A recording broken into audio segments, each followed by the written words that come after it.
उधर रूस के रक्षा मंत्रालय ने एक ही दिन में यूक्रेन की फौज के 20 हमलों को नाकाम करने का दावा किया। इतना ही नहीं, पुतिन की सेना ने यह तक कह दिया कि उसने यूक्रेन के करीब 800 सैनिकों को ढेर कर दिया।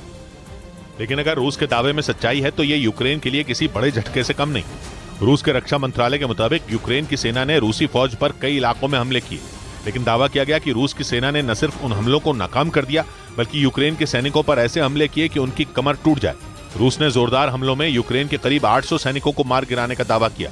हालांकि रूसी सेना ने यूक्रेन के ताबड़तोड़ हमलों को किन इलाकों में नाकाम किया, इसकी जानकारी उसकी तरफ से नहीं दी गई। इस बीच पश्चिमी मीडिया ने दावा किया कि रूस के हमले के खतरे के बीच जर्मनी ने लिथुआनिया में अपने 4000 सैनिकों को भेजने की तैयारी कर ली। यूक्रेन जंग की शुरुआत से ही लिथुआनिया यूक्रेन की मदद करने में जुटा है और इसीलिए लिथुआनिया पुतिन की हिट लिस्ट में शामिल है। पुतिन यूक्रेन की मदद के लिए अपने पड़ोसी देश लिथुआनिया को अंजाम भुगतने की धमकी दे चुके हैं। पश्चिमी मीडिया के मुताबिक रूस से बढ़ते खतरे को देखते हुए ही जर्मनी ने लिथुआनिया में अपने 4000 सैनिकों को भेजने का फैसला लिया। लिथुआनिया और जर्मनी दोनों ही नेटो के सदस्य हैं, लेकिन इसके बावजूद रूस लिथुआनिया को आंख दिखाने से पीछे नहीं हटता, क्योंकि इस छोटे से देश ने भी जंग की शुरुआत से ही यूक्रेन का साथ दिया है और पुतिन के खिलाफ खड़ा रहा है। वहीं नेटो देश डेनमार्क ने ऐलान किया कि रूस के खिलाफ जंग में वो जल्द ही यूक्रेन को F-16 लड़ाकू विमान दे सकता है। पश्चिमी मीडिया के मुताबिक डेनमार्क ने यूक्रेन के पायलटों को इस विमान को उड़ाने की ट्रेनिंग भी देनी शुरू कर दी, ताकि वो जल्द ही इन अमेरिकी लड़ाकू विमानों का इस्तेमाल रूस की सेना के खिलाफ कर सके। खबर के मुताबिक डेनमार्क ने यह ऐलान किया कि जैसे ही यूक्रेन के पायलट F-16 उड़ाने की ट्रेनिंग पूरी कर लेंगे, वो ऐसे कई लड़ाकू विमान यूक्रेन भेज सकता है।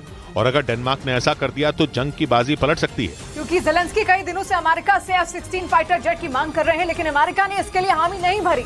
जबकि रूस अपने खतरनाक लड़ाकू विमानों का इस्तेमाल करके यूक्रेन में तबाही मचाता रहा। लेकिन फिर नेटो देश डेनमार्क यूक्रेन की मदद के लिए आगे आया और उसने यूक्रेन के पायलटों को F-16 उड़ाने की ट्रेनिंग देनी शुरू कर दी। साथ ही उसने यूक्रेन को ये फाइटर जेट देने का भी ऐलान कर दिया। उधर पश्चिमी मीडिया के मुताबिक अमेरिका समेत उसके कई सहयोगियों ने रूस को ड्रोन देने के मामले में ईरान के खिलाफ संयुक्त राष्ट्र से कार्रवाई की मांग की।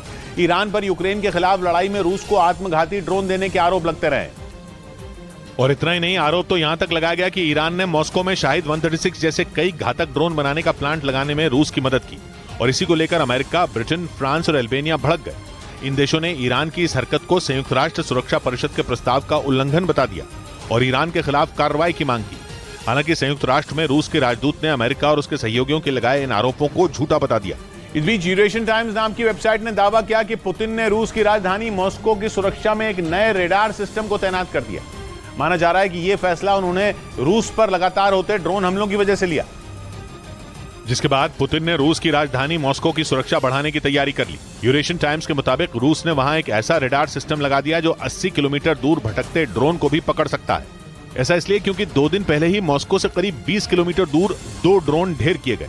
इससे पहले 30 मई को वहां 8 ड्रोन देखे जाने का दावा किया गया था और 4 मई को पुतिन के दफ्तर यानी क्रेमलिन पर भी ड्रोन से हमला किया गया था, जिससे निपटने के लिए रूस ने मॉस्को के आसमान पर नया कवच लगाने की तैयारी कर ली।